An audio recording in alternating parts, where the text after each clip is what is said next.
Take a deep breath and let it all go. Whatever you carried with you today, you don't need it here. Let the tension melt from your shoulders. Feel your limbs grow heavy, your jaw loosen, your brow unfurl. You are safe now, resting, breathing softly in this moment. Nothing needs to be done. No one needs anything from you right now. Just the rhythm of your breath, the warmth of your blanket, and the slow, gentle journey we are about to take together. Let yourself drift.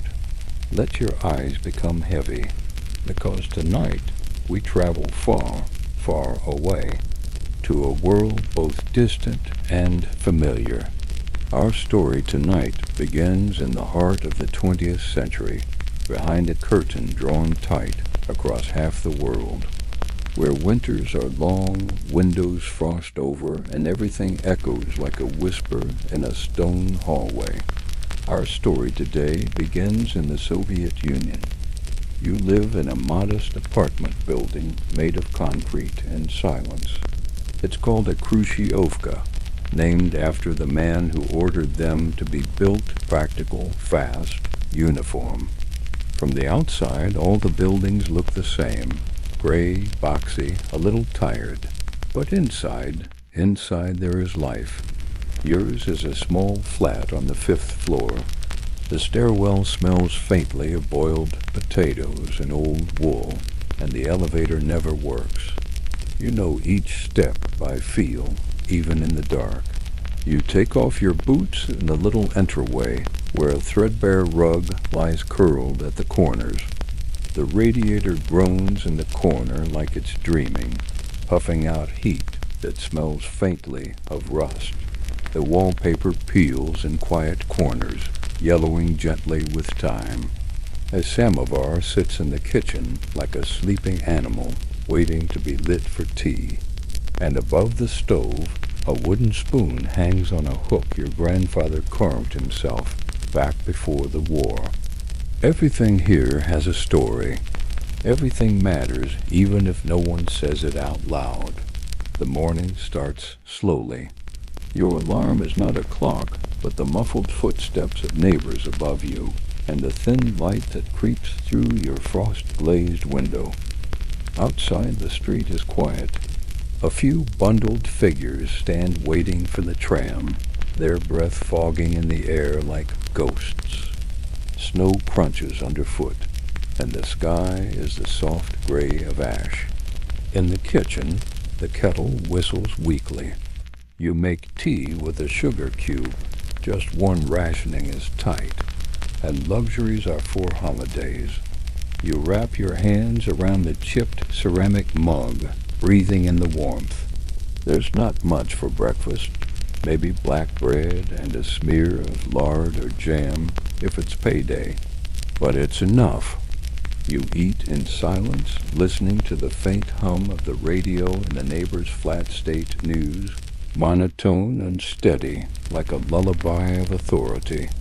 The announcer speaks in a clear, calm voice, telling you what to believe today. You don't question it out loud, but your thoughts sometimes drift.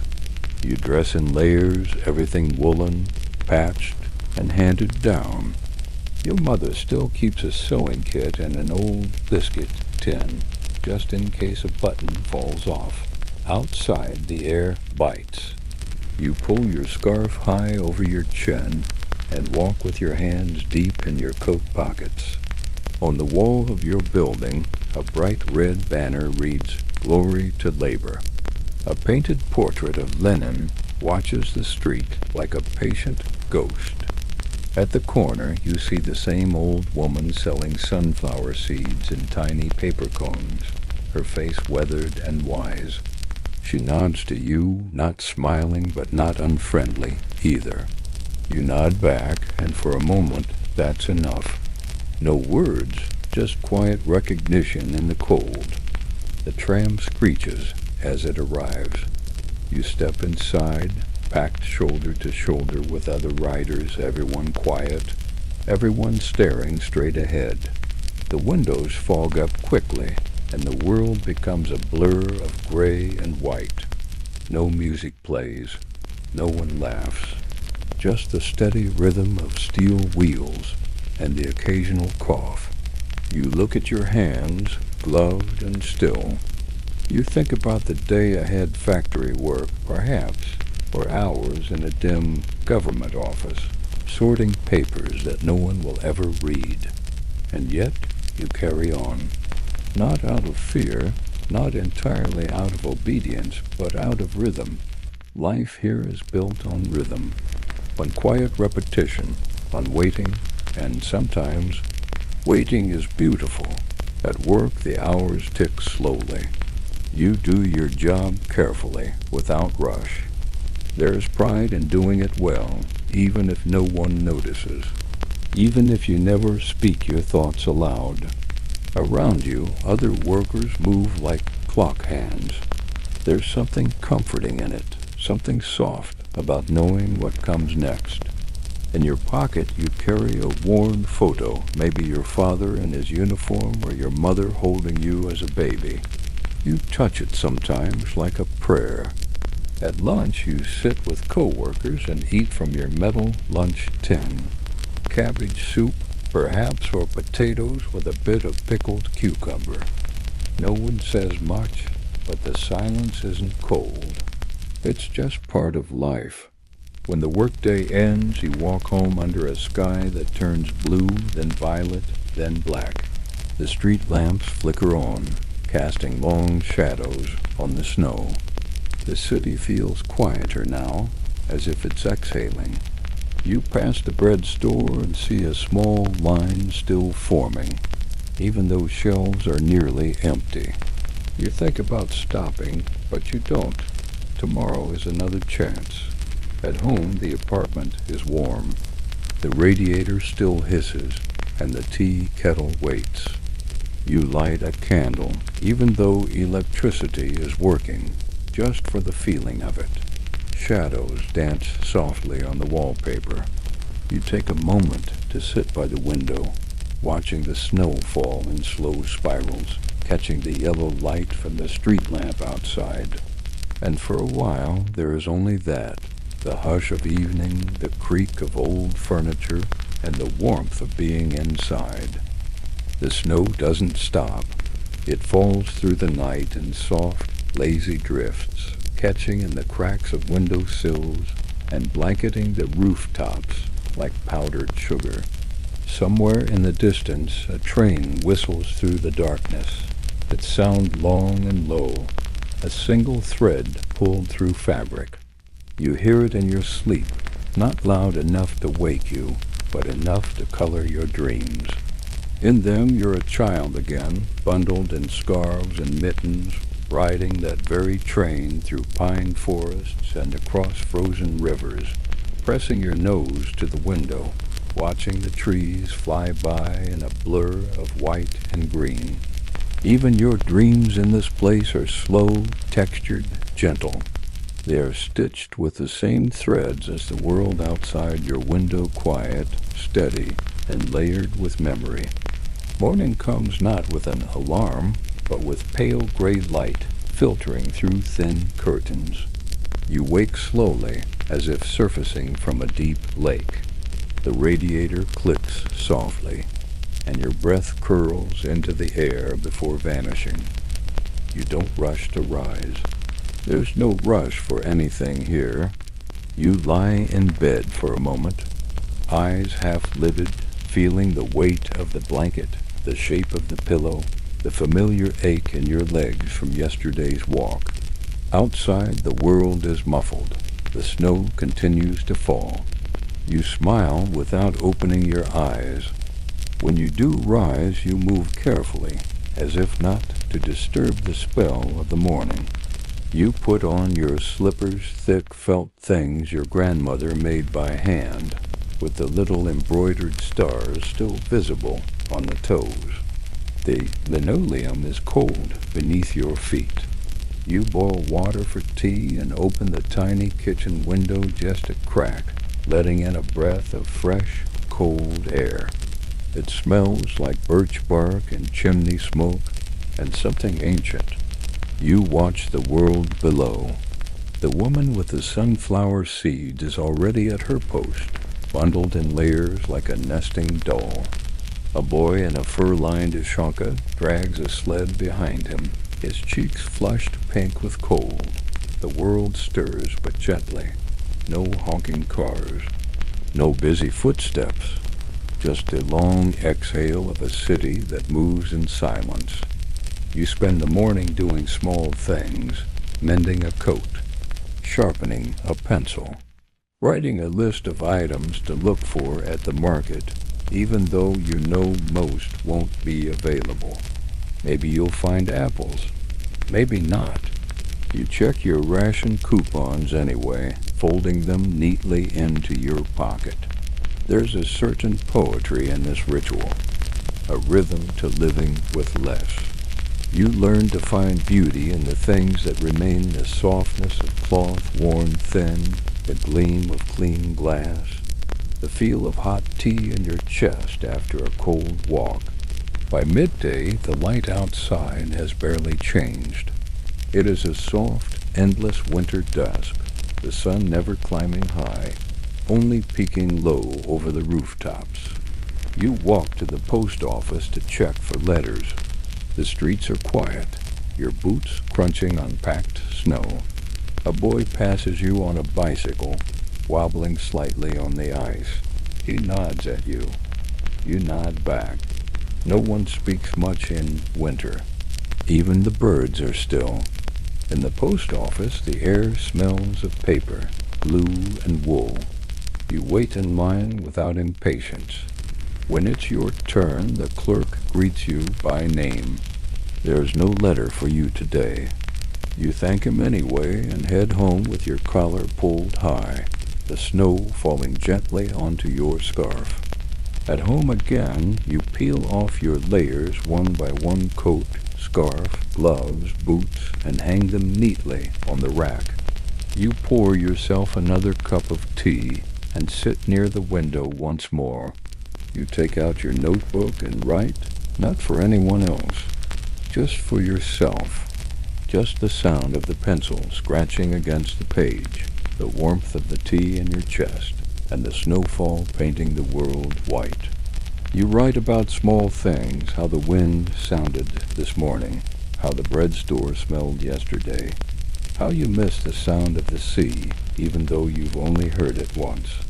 Your handwriting is careful, gentle, as if each word were a tiny keepsake, a secret stitched into fabric. Later, you light another candle and set the table for one. You eat slowly, a boiled egg, pickled cabbage, a slice of dark bread spread with a thin layer of plum jam saved for special occasions. You chew slowly, eyes half closed, listening to the clock tick. Time doesn't matter so much here. Not really. What matters are the rituals, the way you fold the napkin, the way the light hits the glass, the way the room feels safe and still, even as the outside world shifts and hums beyond your control. You've learned to let that part go. You focus on what's here, what's yours, what you can hold in your hands. Evening returns softly, like a blanket drawn over your shoulders. You light the little lamp on your knit stand and turn the dial of your radio until it lands on something familiar. A quiet melody plays, something classical, something Russian, maybe Tchaikovsky, maybe Rachmaninoff. You can't tell anymore, but the notes drift like snow through the room, filling the corners with sound, and you let it carry you. You close your eyes and breathe in the music. You imagine a concert hall with red velvet seats, crystal chandeliers, and a grand piano glowing under the lights.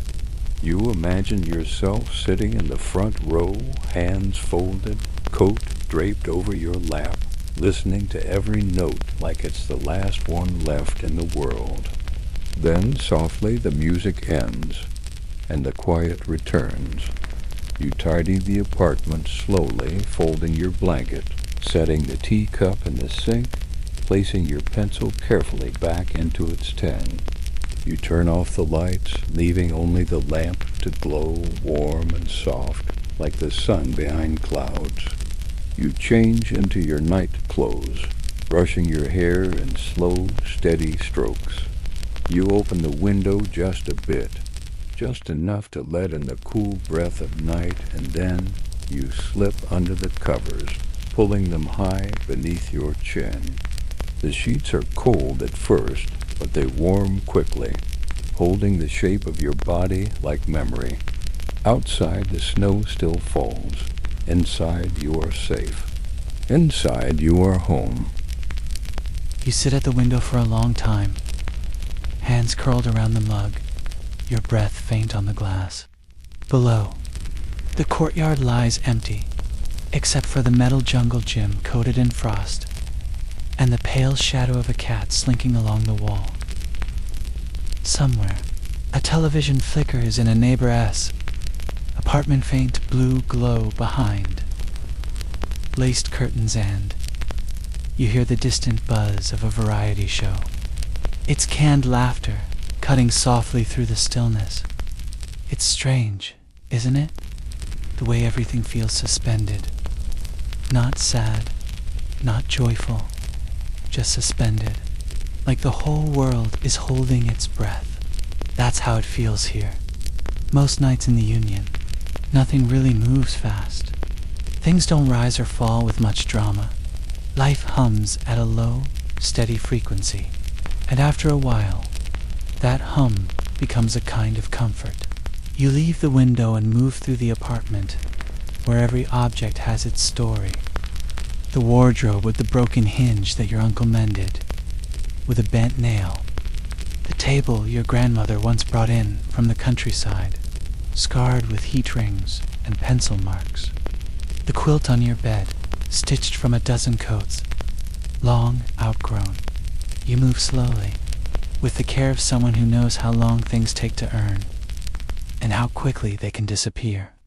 You place your mug in the sink, rinse it in warm water, and wipe it dry with a towel embroidered by hand.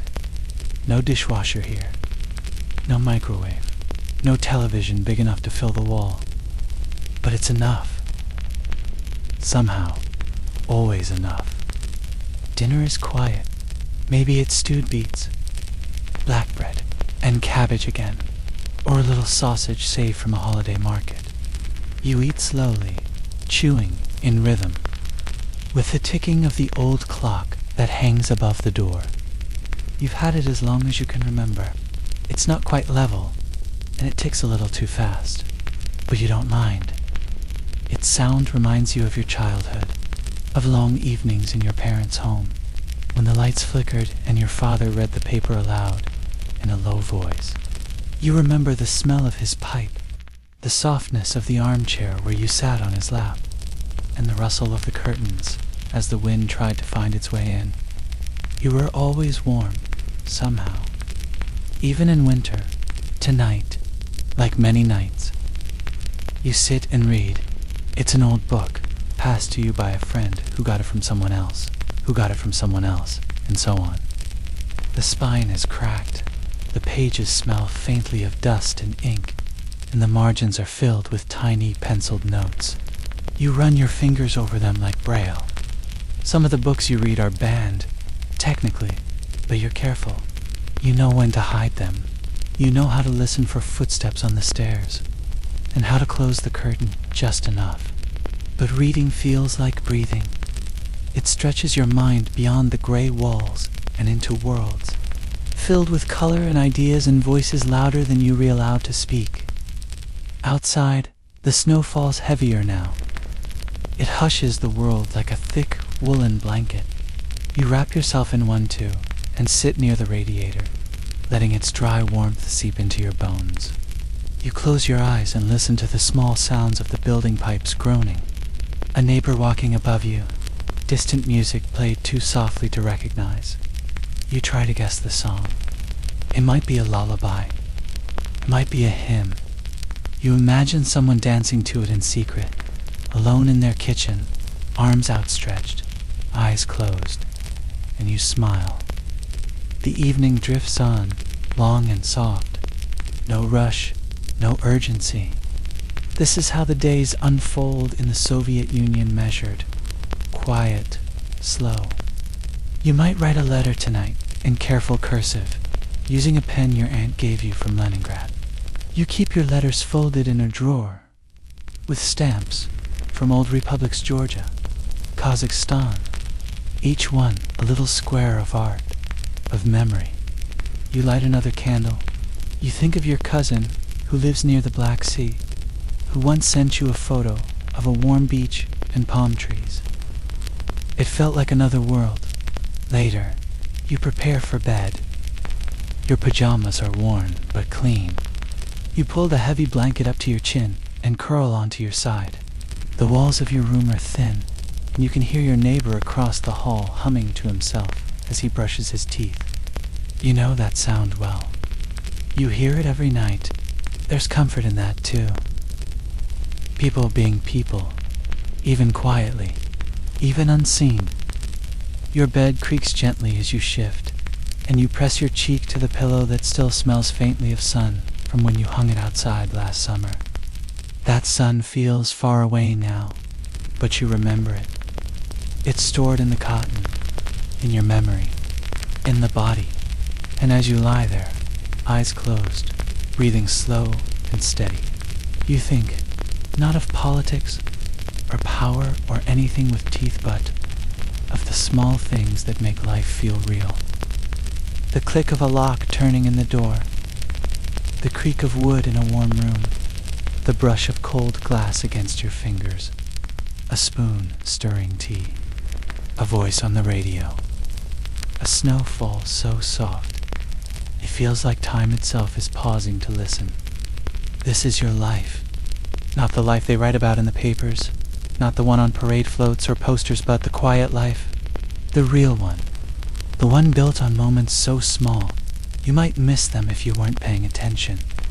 But you are, and because you are, they stay with you. You are still.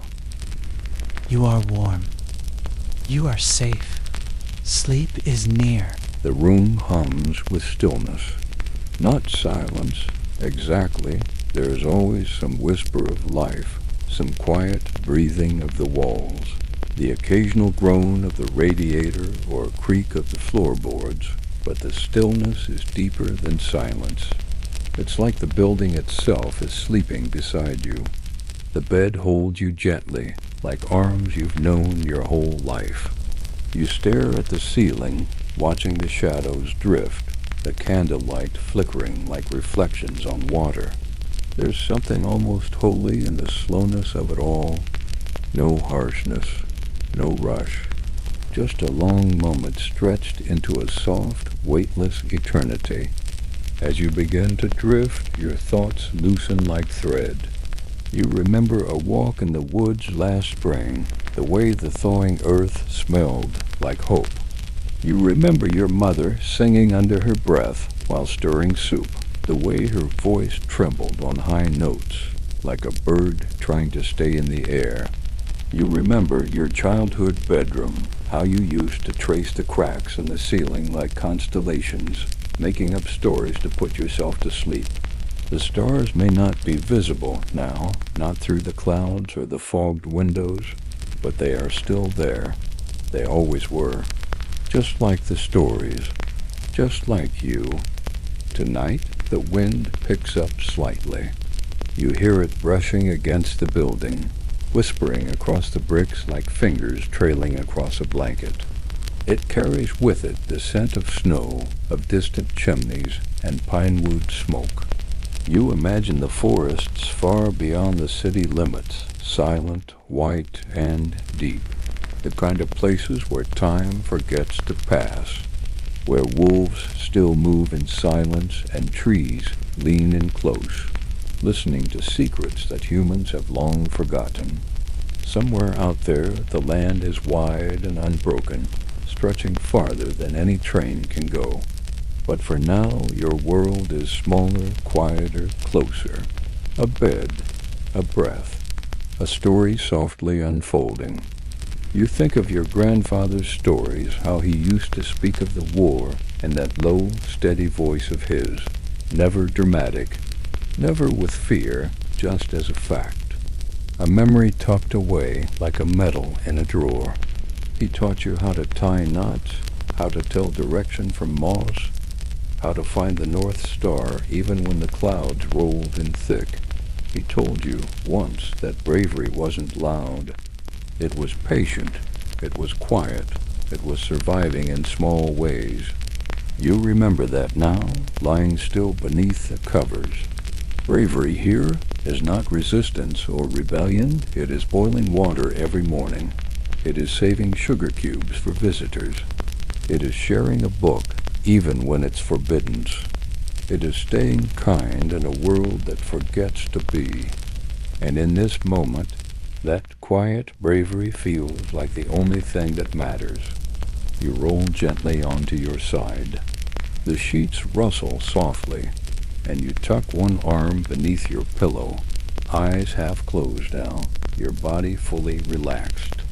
The radiator ticks once, twice, and then stills again. From down the hall, the sound of someone's radio murmurs, but it's muffled by the walls, softened by sleep. A distant voice reads the weather. Snow tomorrow, and the next day, and maybe the next. But that's all right. The snow is not an enemy here. It is a blanket, a reminder to slow down, a way for the world to quiet itself. Your mind begins to float again, gently now, without shake.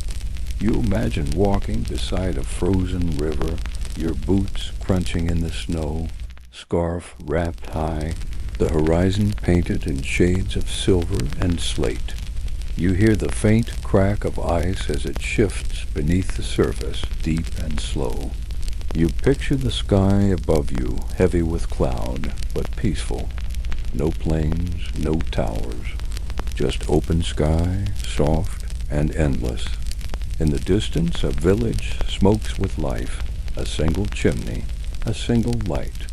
You don't need to reach it. It's enough just to know it's there. Back in your room, the candle flickers low. The flame dances once more, then settles. You watch it with sleepy eyes. Your breathing is deep now, measured.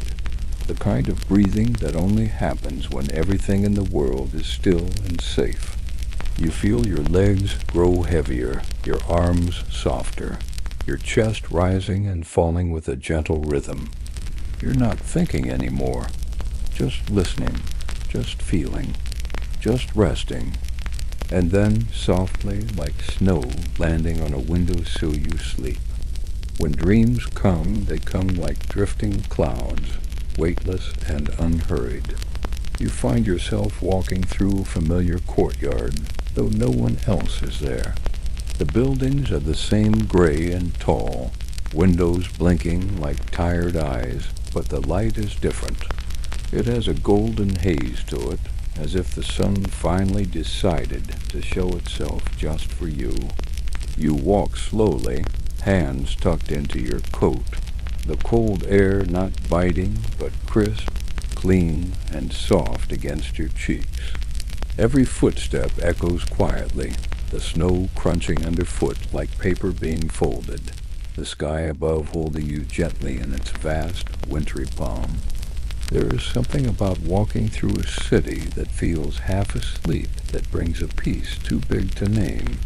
In this dream, the wires above you don't hum, the horns don't blare, and the tram tracks are buried under a thin dusting of snow. You pass a bench where an old man once played chess every Sunday. No one is there now, but the board remains, frozen in time, black and white pieces still standing, as if the game has simply paused for a while. You smile softly, the kind of smile you only wear in dreams or in quiet mornings when no one's watching.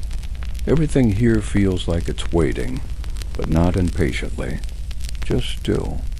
Somewhere in the background, you hear a balalaika strumming, not loud, just a few lazy notes.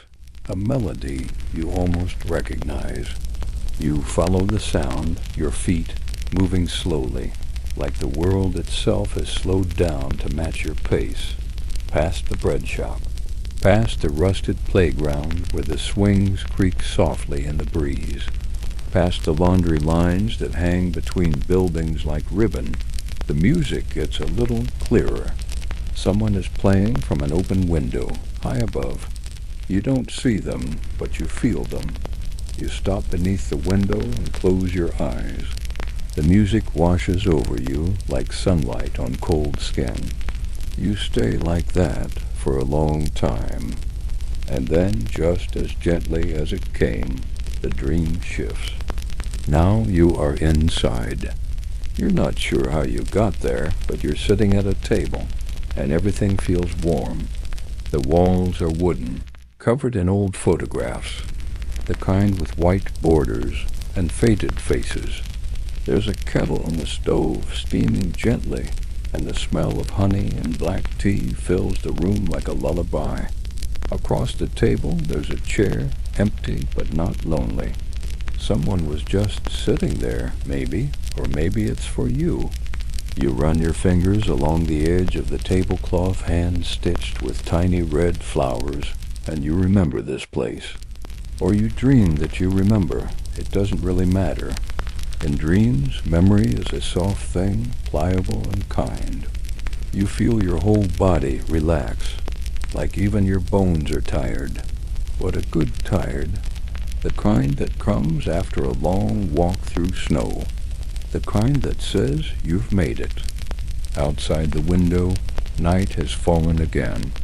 Snow swirls gently in the streetlight glow, and the whole world feels like it's been dusted in sugar. You hear the faint clink of dishes in another room, the sound of a radio, low and crackling, playing an old folk song you once knew. The room grows dimmer, but not dark, just sleepier. The kettle puffs again, and the warmth of the steam kisses your cheeks. You don't move. You don't need to. This moment holds you like a mother rocking a child. No urgency, no noise, just a quiet rhythm that rocks you further into sleep. You stir slightly in your real bed now, somewhere outside the dream. Your blanket is wrapped tightly around you, your pillow soft and cool beneath your cheek. And even though your body hasn't moved, you feel as though you've traveled somewhere, walked old streets, drank warm tea, listened to quiet songs from windows that may or may not exist. And isn't that the wonder of sleep? The way it stretches time, blends memory and imagination, and turns the ordinary into something sacred? You are back in your room now, and everything is just as it was. The soft tick of the clock, the hush of falling snow, the deep stillness that fills a winter night. You hear the wind outside again, stronger this time, swirling around corners, rustling through alleyways, and lifting bits of snow from rooftops like ash from a fire.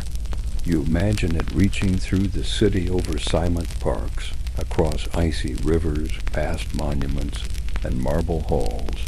The wind carries things, old songs, forgotten names, bits of laughter from summers long gone. It brushes past your window, too, pressing against the glass like a friend leaning in to say good night. And then it moves on, respectful, leaving you untouched, but not unseen. You roll to your other side, finding a new stillness, a deeper calm. The rhythm of your breath slows again, sensing with the softness around you. You're not thinking anymore. Not really. Your mind is half underwater, floating, suspended between the last traces of the dream and the welcoming arms of sleep. Somewhere far away, a light turns off in another apartment. A chair is pushed in. A kettle is emptied. But here, in your little world, nothing moves. Nothing needs to. You've done enough today, and tomorrow will wait. You don't remember the moment you fall fully asleep again, only that one breath flows softly into the next, and the rhythm of your heart begins to feel like part of the room. Time loses its shape. It stretches, folds, and becomes something softer. In your sleep, you drift back into that dream place. Only now it's summer. Not hot and wild, but the soft kind of summer that comes in the countryside. A Soviet dacha near the edge of a forest, where the sky smells like pine and soil, and the breeze carries the sound of bees and bird song.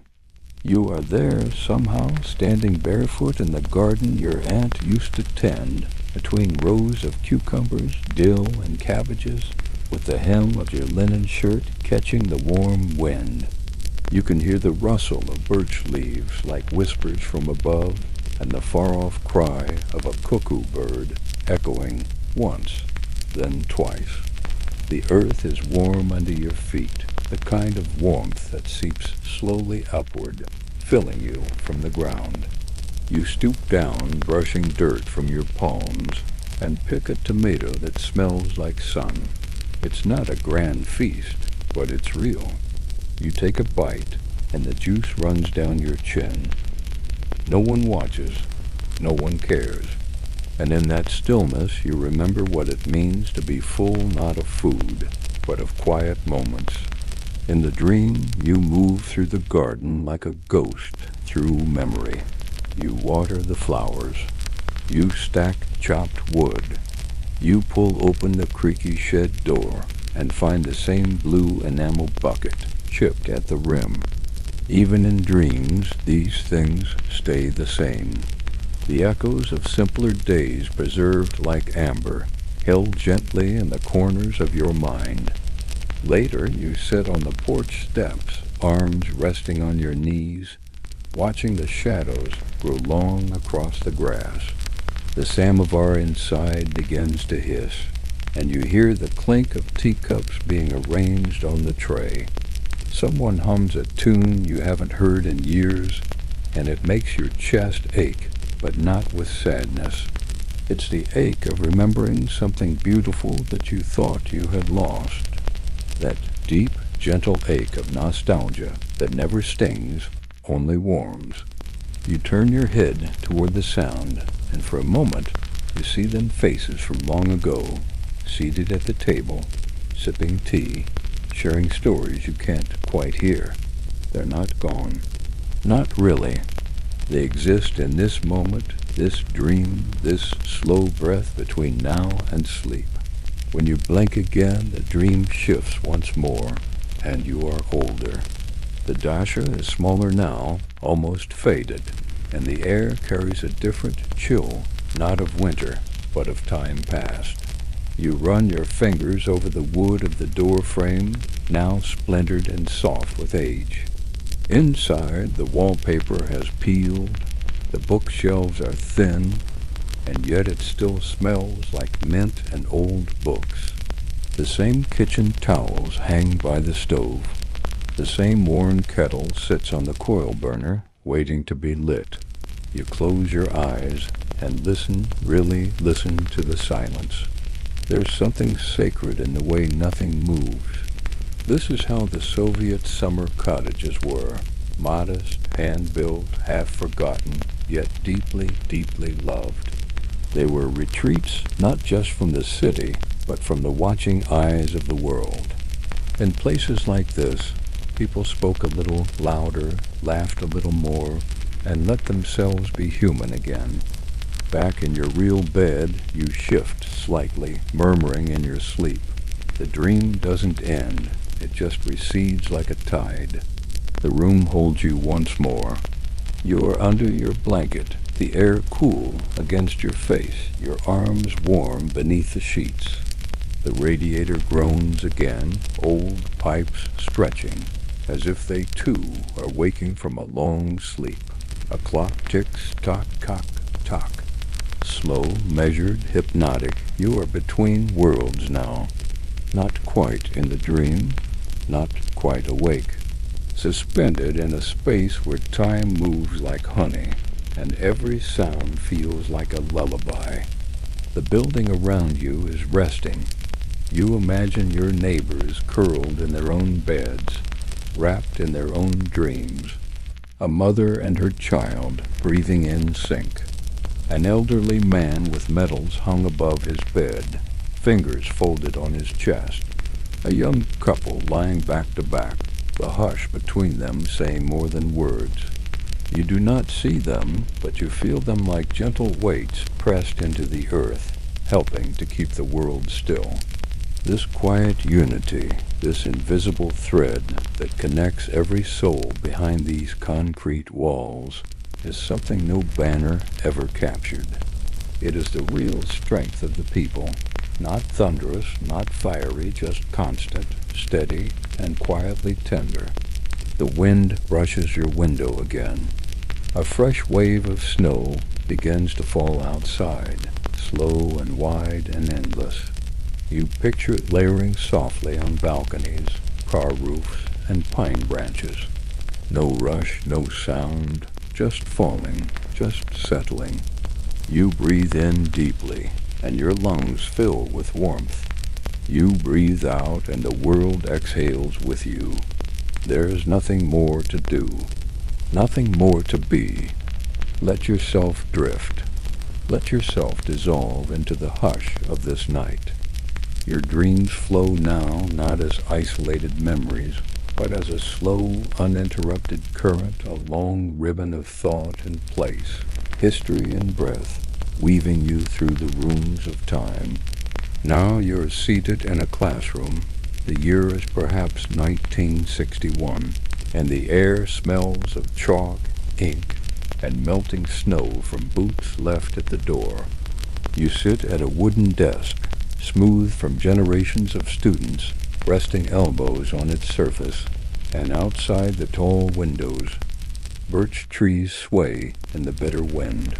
The walls are painted in muted green, and a map of the world hangs crooked above the blackboard names, written in Cyrillic, red flags marking the territories that belong to the bloc. The teacher's voice is low, steady, and every syllable lands like a drop of warm wax. You don't need to listen to the lesson. You already know the rhythm of these days by heart. The morning anthem, the pledges to the state, the carefully chosen phrases spoken with pride and caution. Yet it's not the doctrine that you remember, it's the softness beneath it, the rustle of notebook pages, the tiny paper stars pasted to the classroom wall, the sound of someone tapping their pencil in thought. A girl 2 seats away with ink-stained fingers writes poetry into the margins of her math book, and you glance at her handwriting from time to time, wondering who the verses are for. The radiator beneath the window hisses and clinks, making the whole room feel like it's slowly waking up from a nap. You are safe here, in the warmth of this classroom where the outside world is held at bay, at least for now.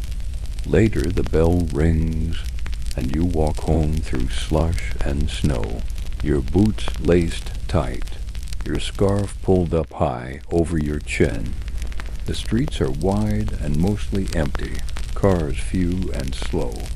Apartment blocks loom on either side, uniform in their facelessness, but you know which is yours by the pattern of the cracked bricks near the entryway. You pass a man playing chess alone at a folding table, pieces clicking softly as he moves them with gloved hands. You pass a bakery window, the smell of black bread catching in your chest and making your stomach ache. A little farther, you hear a dog bark once and the jingle of keys from someone fumbling at their front door. Life here isn't fast or loud. It happens in glimpses, in passing doorways and long silences and the thin threads that connect stranger to stranger. Once inside, your coat is hung, your boots are placed neatly to dry, and your hands are washed in the small, cold sink with the mirror above it, cracked slightly in the corner. You press your fingers to your cheek and look into your own eyes, just for a second, before turning away.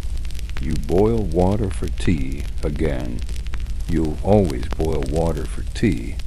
You warm the cup with your palms and breathe in deeply as the steam rises to meet your face.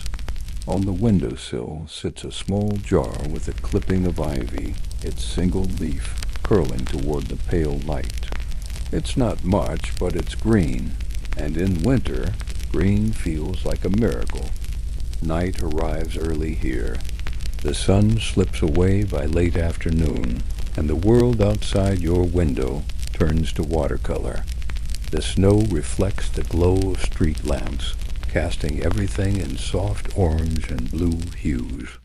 You sit by the window again, knees pulled up, a blanket draped over your shoulders. You write in your journal, the pencil gliding in smooth, sleepy circles. You write about the walk home, about the man with the chessboard, about the bread you didn't buy but almost did. You write about the silence, how it feels thicker in winter, how you're not afraid of it anymore. In fact, you've come to crave it. It wraps around you like a wool shawl, scratchy. Yes, but warm, familiar. There's a book you always return to, its cover faded, its pages slightly curled from past spills and candle wax drips. You read a chapter tonight, even though you know it by heart. You've memorized the way the character speaks, the shape of the sentences, the way the final paragraph makes you feel like you re-standing in a forest, clearing with snow falling in slow spirals, untouched, untouched, untouched, untouched. You close the book slowly and press it to your chest, not because it's sad, but because it holds something that words can't quite reach. The radio plays again, low and steady. A woman's voice this time, reading a poem in the softest Russian, like she's telling a secret to no one at all. Her words carry across the room and brush against your skin like a feather. You don't need to understand every word. It's the rhythm, the tone, the gentle cadence of someone speaking into the quiet. The poem ends, and then comes silence again, but not the empty kind. This is the kind of silence that feels like the world is breathing along with you, slowly, softly, without end. You put the journal away. You fold the blanket. You turn off the lamp, leaving only the glow from the snow outside to light the room. You slip beneath the covers, and the sheets welcome you like an old friend. Your body sinks, your breath steadies, and the last thought that drifts through your mind before you disappear into sleep is simple, small, and true. Even in a world of control, of ration cards and quiet rules, there is still poetry. There is still softness. There is still you. The stillness wraps around you now like a cocoon, warm and slow, with no edges, no corners, just the soft blur of thought and rest. The snow outside keeps falling, a quiet orchestra of white, layering the sidewalks and rooftops in silence. In your sleep, you drift again, not into noise or excitement, but into another ordinary day from long ago. This time you're standing in a bread line. It's early morning, and the city hasn't quite woken yet. The sky is the color of old linen, and your breath turns to smoke in the air. Everyone stands in quiet patience, bundled in thick coats and scarves, clutching cloth bags, some with children in tow. No one complains. No one speaks loudly. There is a shared understanding here. This is just how things are. You pull your scarf tighter, shifting your weight from one foot to the other, boots crunching softly in the snow. Ahead of you, an old woman hums a lullaby, low and slow, the kind that sounds like it might have been sung for centuries. Behind you, someone coughs, and the sound echoes down the narrow alley like a question with no answer. You glance up at the poster on the wall, bright red, with blocky letters and a strong-jawed worker raising a hammer. You've seen it 100 times. You know exactly how many cracks run through the paint where the corner has begun to curl. Even the posters grow tired. The bakery door finally opens with a jingle, and people begin to move. You step forward slowly, your hands warming in your pockets. When it's your turn, the baker greets you with a tired nod. There are only 2 loaves left. You take one, wrap it carefully, and nod your thanks. No need for conversation. These moments are too small for words. You walk home with the bread held close to your chest, the warmth of it seeping through your coat. For just a few minutes, it feels like carrying a small sun. When you return, your apartment smells of old wood, boiled linen, and something faintly floral, maybe from the drawer of dried herbs your aunt once left behind. You set the bread on the table and pour hot water over tea leaves, watching the steam rise and curl like breath from an invisible mouth. You tear off a corner of crust and eat it slowly, the texture dense, familiar. It is not sweet, it is not soft, but it fills you. Like most things in this life, not indulgent, but steady, strong, meant to last. You sit down near the window again, wrapped in your shawl, and stare outside as people pass.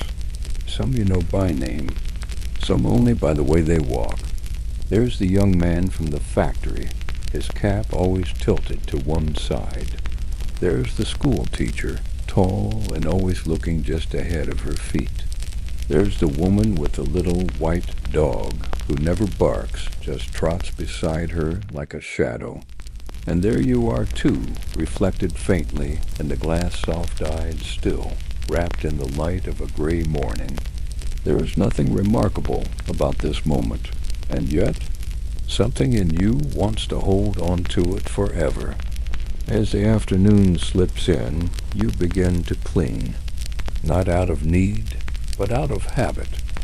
You wipe the windowsill with a damp cloth. You polish the tea glasses. You fold the towels even though they were already folded. Every gesture is small, every movement slow, but there is care in it. And care in this world is a form of love. You dust the shelf where your few books live, and your fingers linger on the spine's titles worn away by time and fingertips. You know them all by heart. You open one just for a moment and let the yellowed pages whisper to you. A poem, a passage, a single line about snow falling on a fence post. That's enough.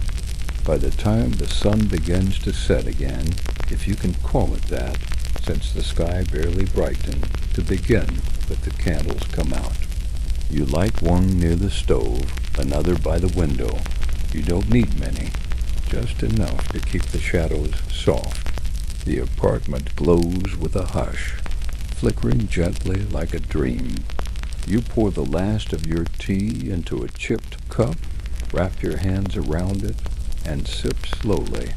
Somewhere a radio crackles to life, not in your home but in one nearby, the sound thin and warbling. A voice reads a list of names' birthdays, perhaps, or those who've been decorated, or those who've left. The voice fades before you can be sure. There is no need to know everything. There is peace in the not knowing. You ready yourself for bed once more. The water from the tap is cold, but you splash it on your face anyway, patting your cheeks dry with a soft towel. You run your fingers through your hair, braid it loosely, and pull on your warmest socks. You climb into bed slowly, with a reverence you wouldn't think to name. The blankets welcome you. The mattress creaks in its familiar way. You curl on your side, and your body remembers exactly where it left off. The candle near your bed flickers lower now, casting long shadows across the wall, one shaped like a mountain, another like the corner of an open book. You watch them dance for a while, your thoughts slowing, your breath deepening, the hush of the room growing wider with each passing second. You are home. You are warm. You are held. And the night, long and soft, stretches gently ahead. Sleep takes you again, deeper this time, like sinking slowly into a lake where time has no meaning. Your body is still, but your mind continues to wander, not in frantic leaps, but in smooth, gliding turns. Now you find yourself inside a market hall, wide and dimly lit, where voices echo against tall concrete ceilings, and boots thud dully on tiled floors.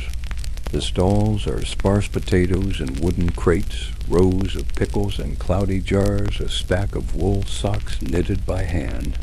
The air is thick with the smell of brine and boiled cabbage, and somewhere nearby a radio hums a waltz from a tinny speaker. You walk slowly, not looking for anything in particular. You move just to move. People speak in soft tones here, bartering gently, asking if there are eggs, if the shipment of oranges ever arrived. Most answers are no, but occasionally someone smiles and shrugs. Tomorrow, maybe. You hold a few rubles in your pocket, worn and folded, and you exchange them for a small paper bag of dried apricots. The woman behind the table gives you one extra, slipping it in with a glance that says, "Don't mention it." That kind of kindness isn't rare, it's just quiet, hidden in plain sight. You walk home chewing the apricot slowly, the sweetness unfolding like sunlight after clouds. The streets are quieter than usual. The snow is thicker now, and your boots sink just slightly with each step. Icicles dangle from balconies above like frozen fingers. Children chase each other near the schoolyard, their laughter muffled by scarves and hoods. Their joy is soft, not wild, the kind born from knowing little else but this snow-wool stories whispered at night. You stop for a moment, resting your hands on a railing outside the music school. Inside, someone is practicing scales on an old piano, and you stand very still, listening. The notes are slow, uneven, but honest. Each one climbs upward like a bird trying to take flight in cold air. You let the music fill you. You let it carry you home. Your apartment is dim again by the time you return, the day slipping away without ever really having shown its face. You light the stove, boil more tea, and place the dried apricots in a dish on the table. The radio clicks on with a familiar voice, the evening news, read in the same calm tone, as though nothing ever truly changes. You listen half-heartedly, letting the rhythm of the voice become background noise. You know the phrases by heart: production quotas, solidarity of the workers, the strength of our great motherland. Words that echo in every home, in every city, wrapped around every moment like fog. You stare out the window as the sky deepens into blue, then indigo, then something close to black. You light a candle again, not out of necessity, but for comfort. The way its flame moves so slowly, like it's breathing, makes the room feel alive.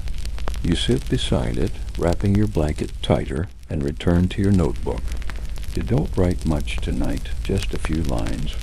A sentence about the boy playing piano. A note about the apricot. A word that came to you and stayed. Stillness, you underline it. Not because it's important, but because it feels true.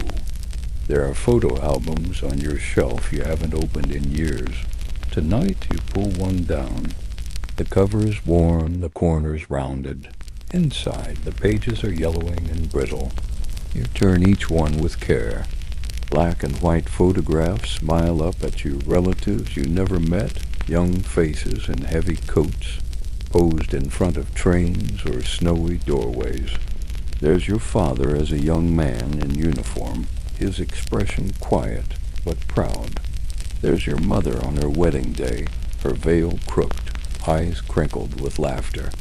And there's you, small and serious, standing beside a sled with your hand in your brother's. You stare at that picture for a long time, remembering how cold the snow was that day, how it felt to fall backward into it, and laugh, even though the world around you didn't. You close the album gently and slide it back onto the shelf. The candle's flame is low now, almost out, and the room has slipped into the soft blue-gray that comes just before sleep. You wash your face, brush your hair, and tuck yourself back into bed with the same deliberate care as someone sealing something precious away.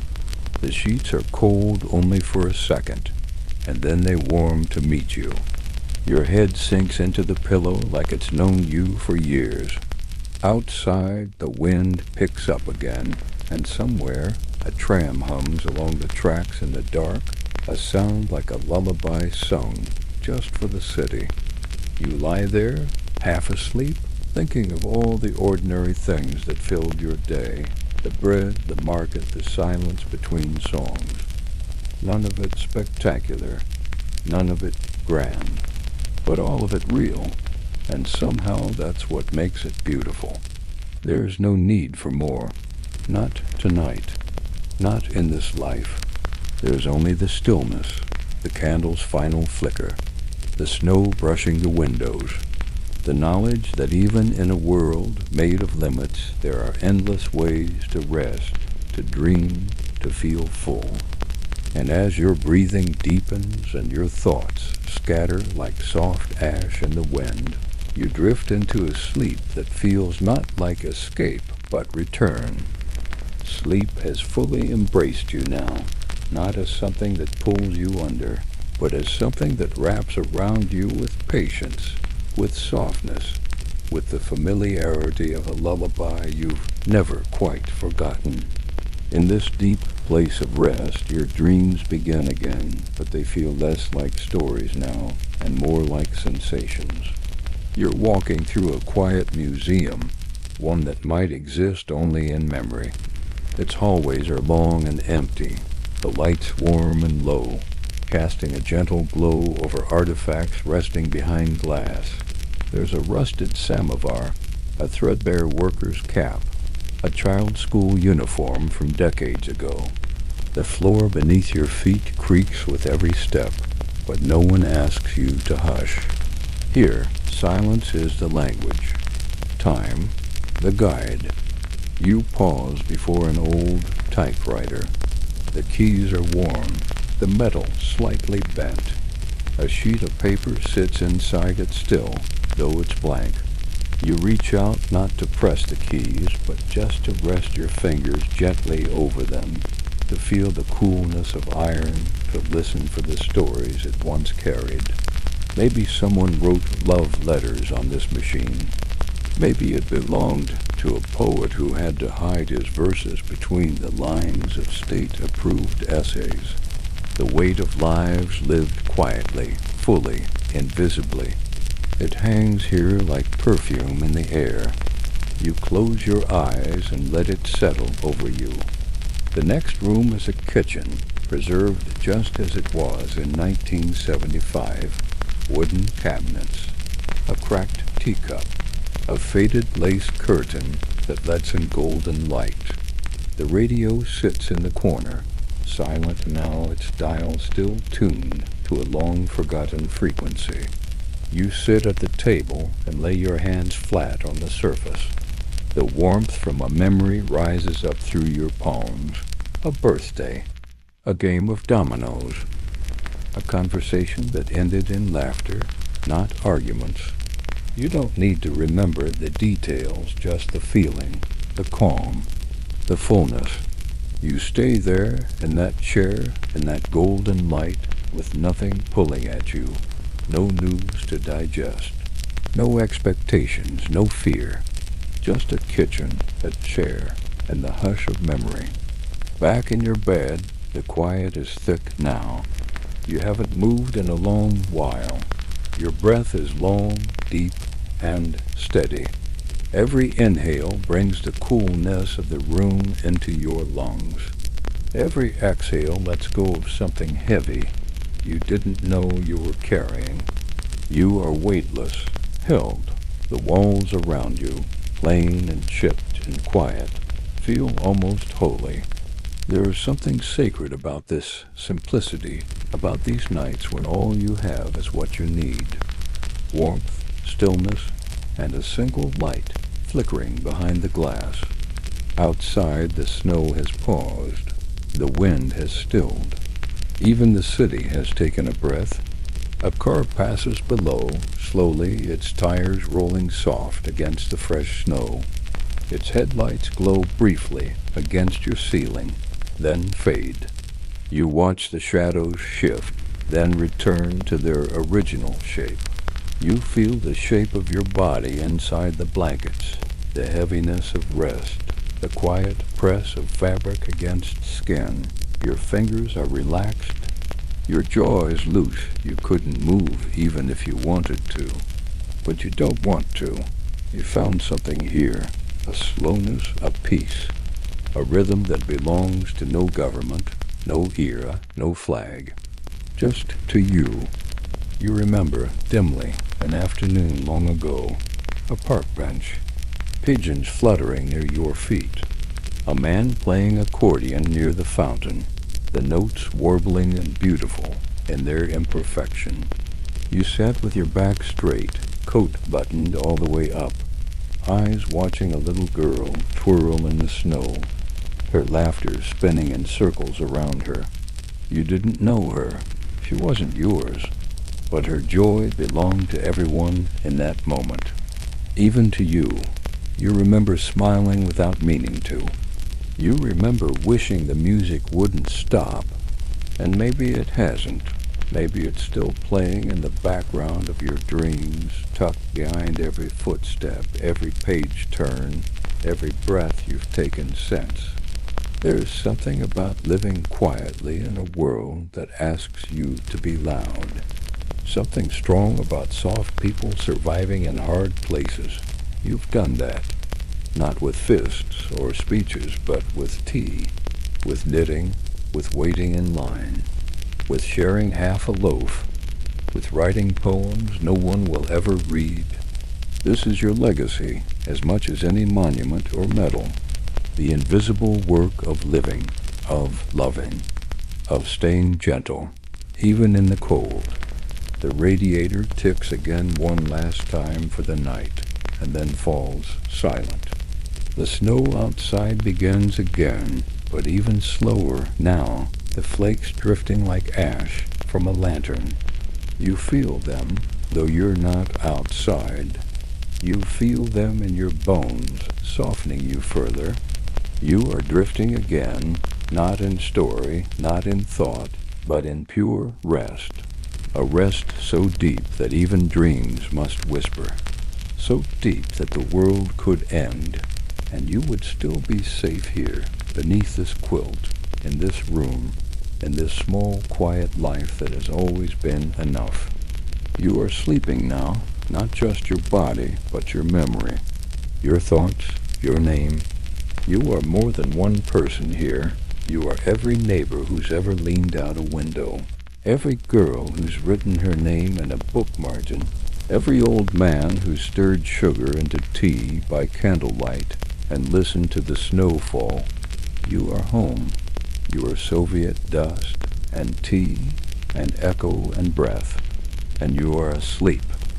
There are no more sharp thoughts now, only gentle impressions, fading edges of dreams that begin and end without urgency. You're no longer tied to one moment, one day, one body. You drift softly between memories that might not even be yours. Maybe they belong to a mother somewhere in Leningrad, rocking her baby to sleep in a room lit by oil lamp. Or maybe they belong to a young man standing alone on a platform, waiting for a train that won't arrive until morning. These stories live within you, not as burdens, but as breath, as rhythm, as quiet. In this sleep dream, you walk down a corridor dimly lit, papered walls peeling just slightly at the edges.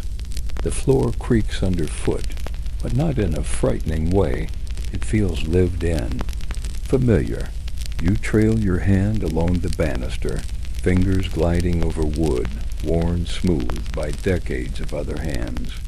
There's a smell in the air, coal, cabbage, old paper, the unmistakable musk of dust that only settles in places that have been deeply loved. You pass by doors with frosted glass panes, glowing faintly with amber light. Behind each one, life unfolds in whispers. A spoon stirring soup, a child's bedtime story read aloud in a low voice, a laugh quickly hushed. You do not knock. You do not open the doors. You simply walk, and the walking itself feels holy. The corridor stretches, bends, opens into a stairwell. You descend slowly, hand never leaving the railing, feeling each step press gently beneath your feet.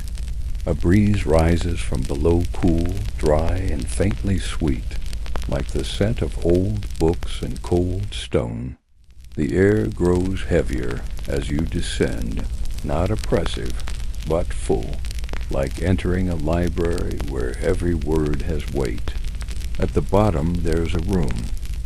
No windows, just a small lamp flickering with a golden, drowsy light. In the corner, a radio hums softly with static and half-formed melodies. There's a chair here, and you sit down as if you've done so 1,000 times before. The cushion sags beneath you in just the right way. You don't speak. There's no need. From somewhere above, muffled and far away, you hear the sound of a train rumbling through the city. The vibration reaches you in slow pulses through the floorboards.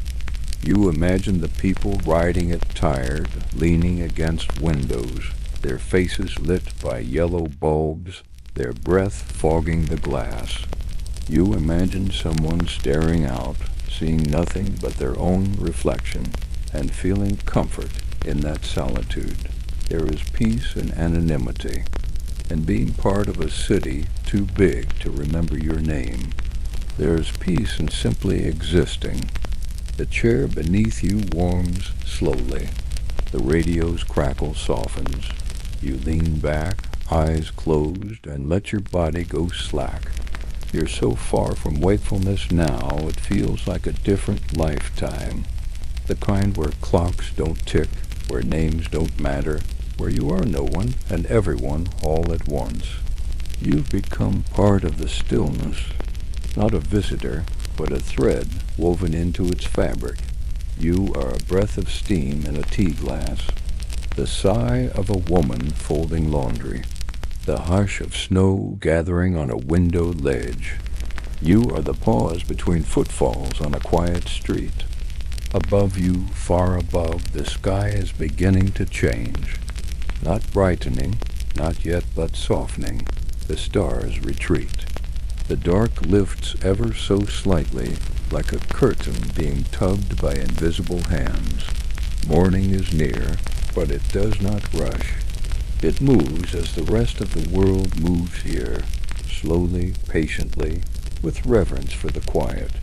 You stir only a little, shifting in the chair, the blanket around your shoulders falling slightly. You do not wake. Not truly. You simply feel the change, the weight of the night beginning to shift, the promise of another day just barely forming at the edge of sleep. In this place, even the idea of morning is gentle. It will arrive when it's ready. And until then, you are allowed to stay.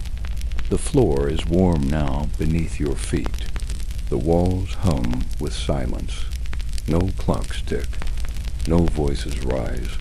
There is only this slow, endless breath of rest. This dream of a life lived in quiet routine. Of matches struck in dim kitchens. Of pencils scribbling on cheap paper. Of soup simmering low for hours.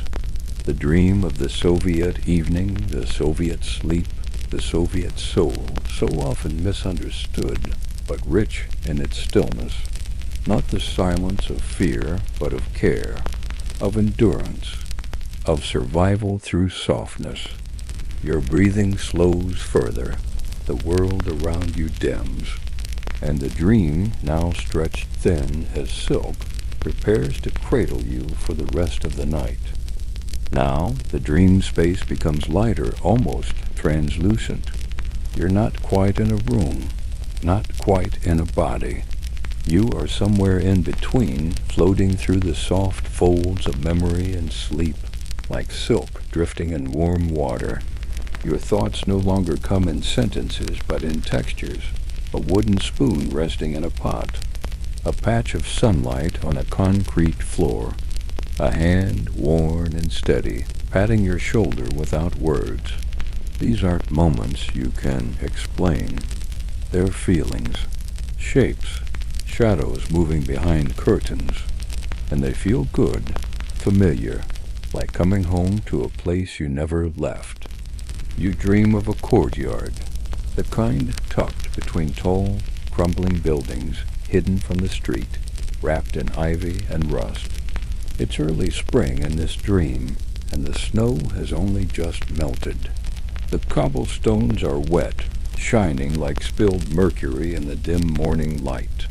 A cat stretches on a windowsill above, blinking slowly as if waking from the same dream you're in now. Laundry flutters between buildings, pale and quiet, the fabric still holding the shape of the hands that wrung it out. There's a bench near a lilac bush, and someone has left a book open on the seat, pages lifting gently in the breeze. You don't need to read it. You already know how it ends.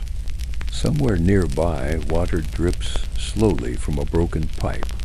A sound so steady, so quiet, it becomes part of the background.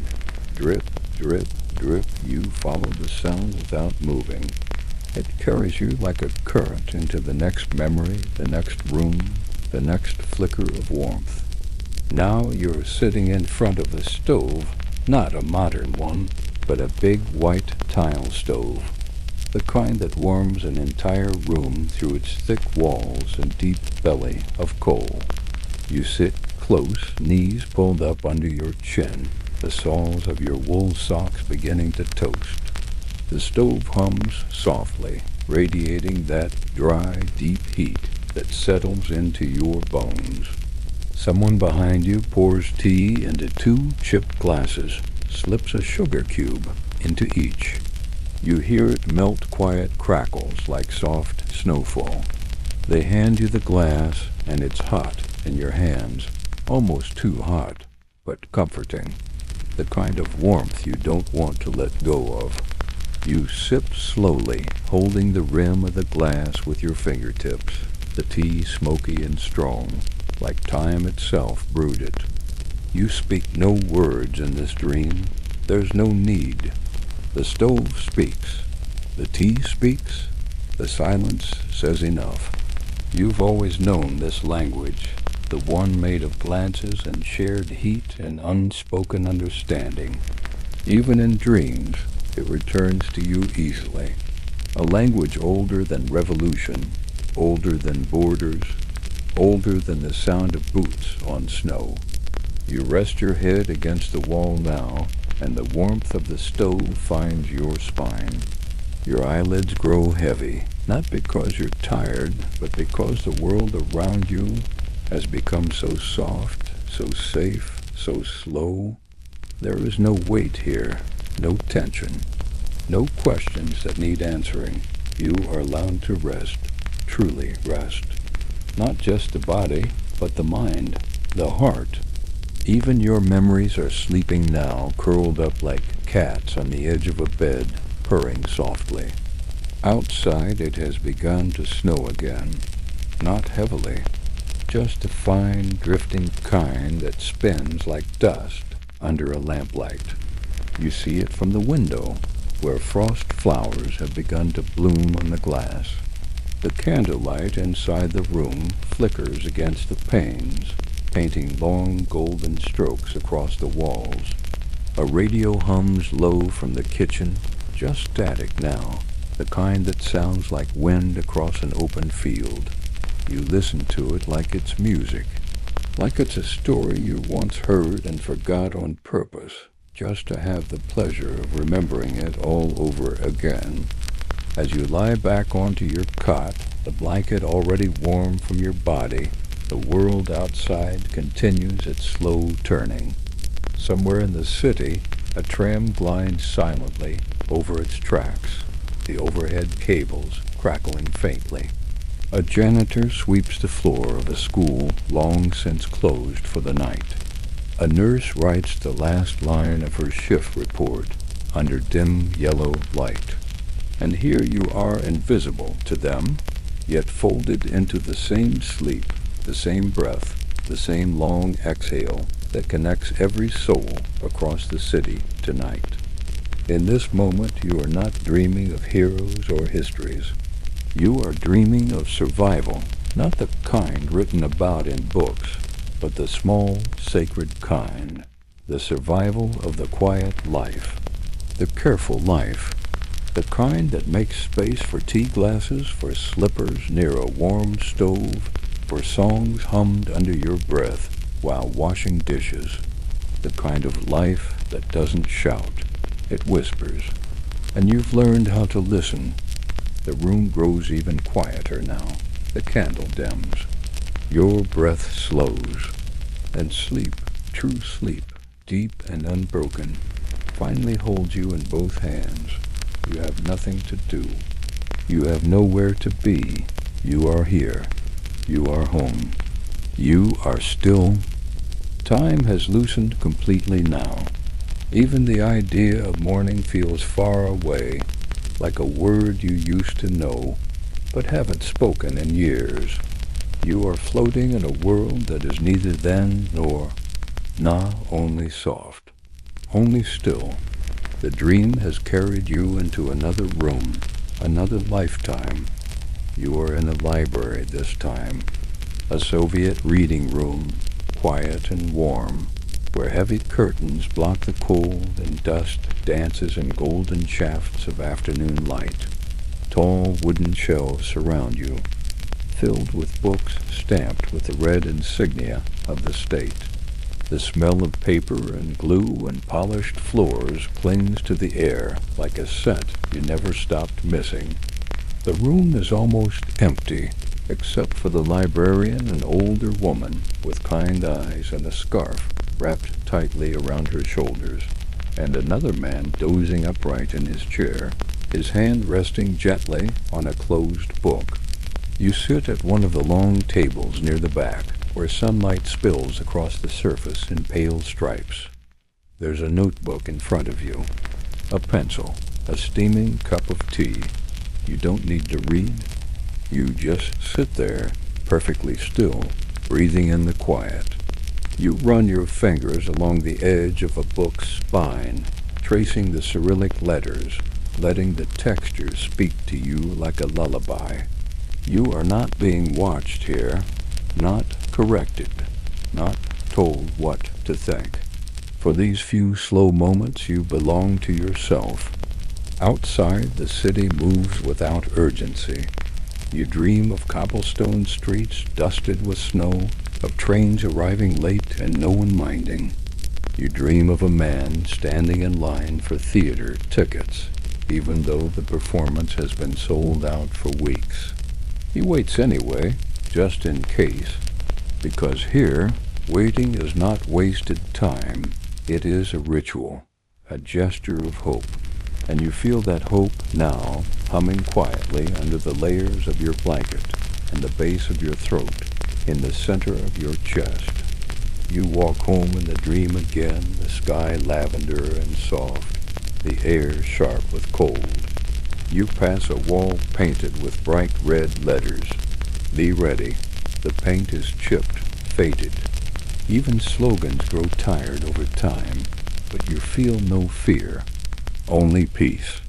Only the crunch of your boots on snow and the way your scarf catches your breath, turning it to ice.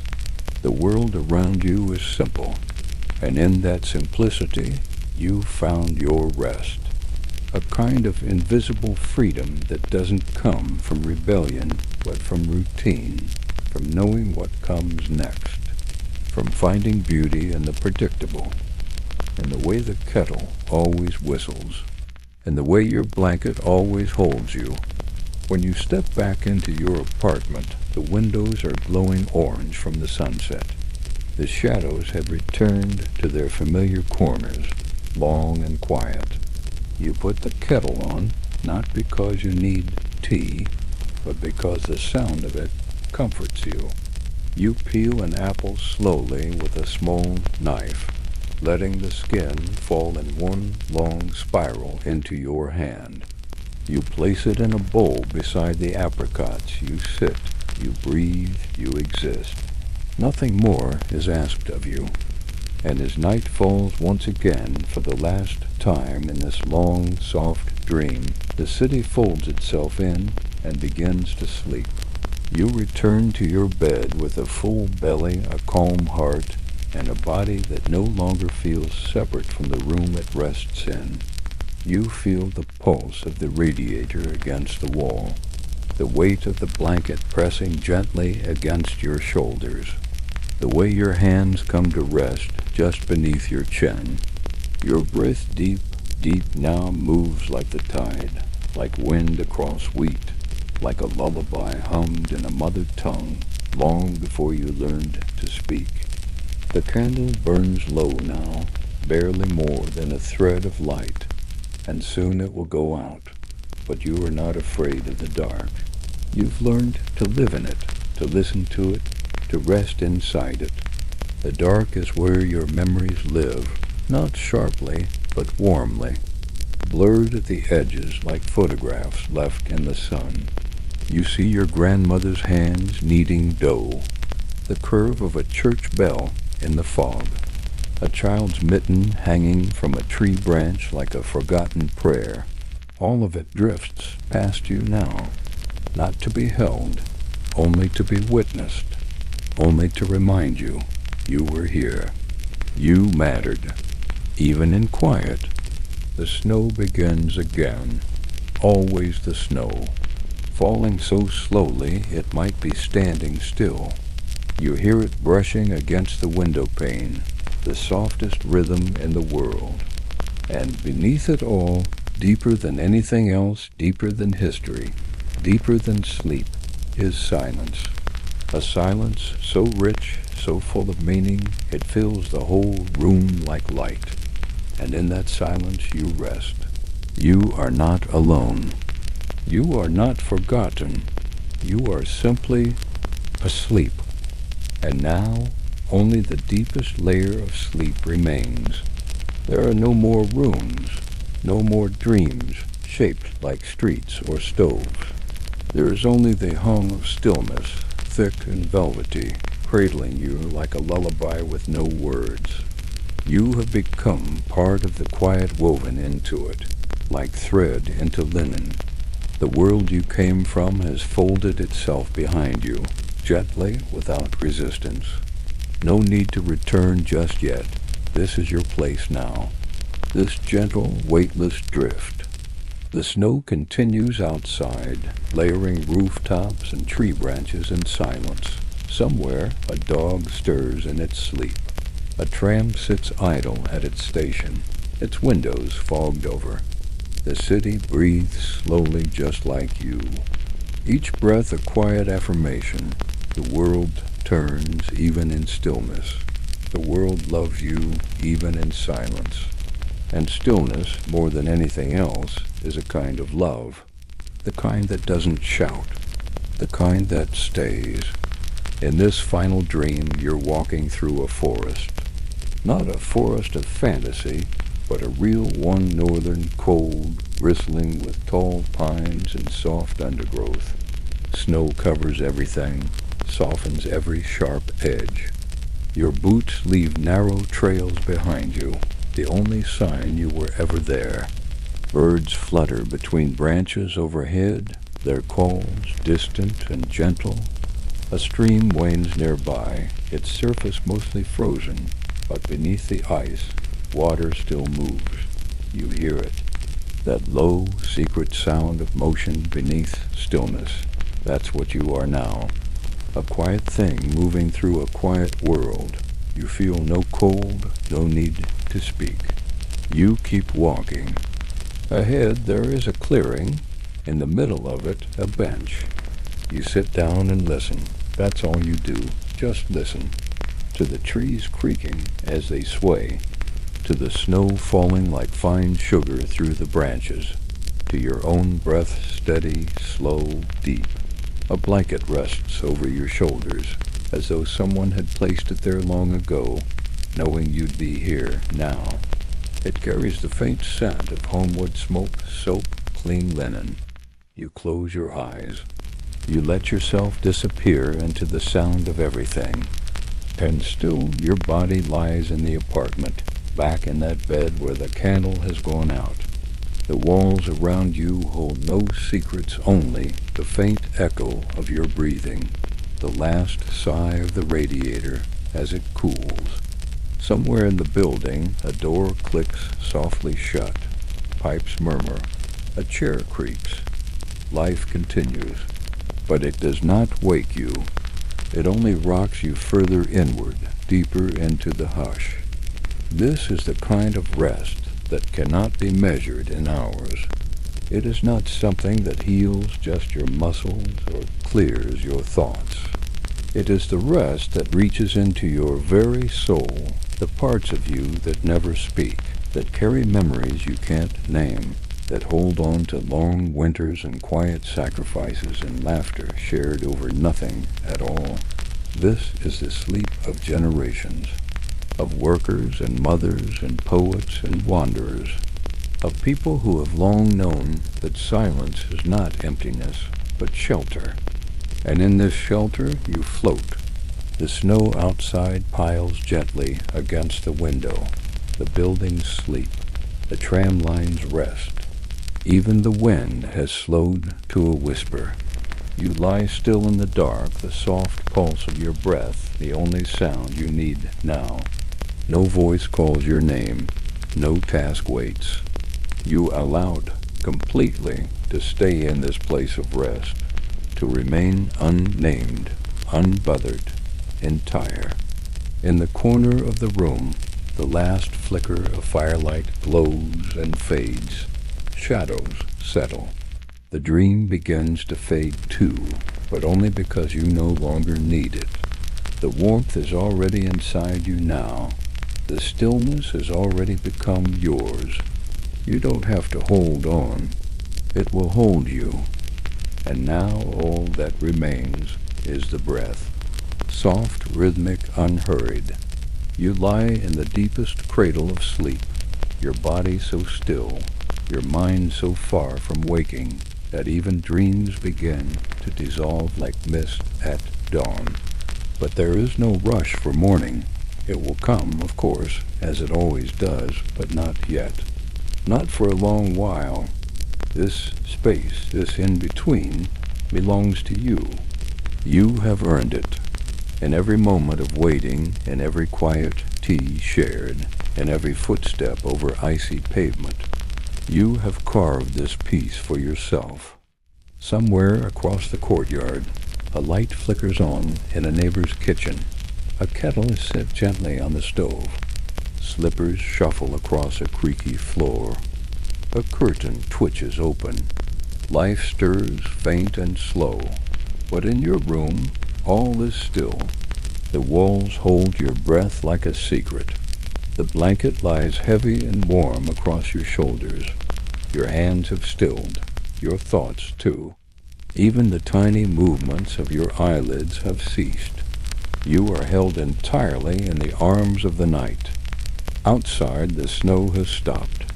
It rests now in thick, perfect stillness on every branch, every ledge, every silent tram. The street lamps glow with halos of gold, their light falling on untouched sidewalks, on frozen windows, on empty benches waiting for morning. A single crow calls in the distance, then goes quiet again. Even the birds have gone to sleep, and the city, the great gray city, exhales. Inside your dreams, no story remains. Only space, only warmth. The kind that isn't made by heat, but by presence, by the steady hum of a room that has known you for years, by the breath of the walls, by the dust in the curtains, by the pillow that knows the exact weight of your head. It holds you even now. You will wake eventually. You will open your eyes to soft light filtered through lace curtains. You will boil the kettle, slice the bread, wrap your scarf, and step once more into the cold. But not now. Not yet. Now you rest. And in this rest you are part of something ancient, something quiet, something more real than time itself. You are the breath in the walls of the Khrushchevka. You are the hush of snow on Soviet stone. You are the stillness of a life lived simply and beautifully and gently.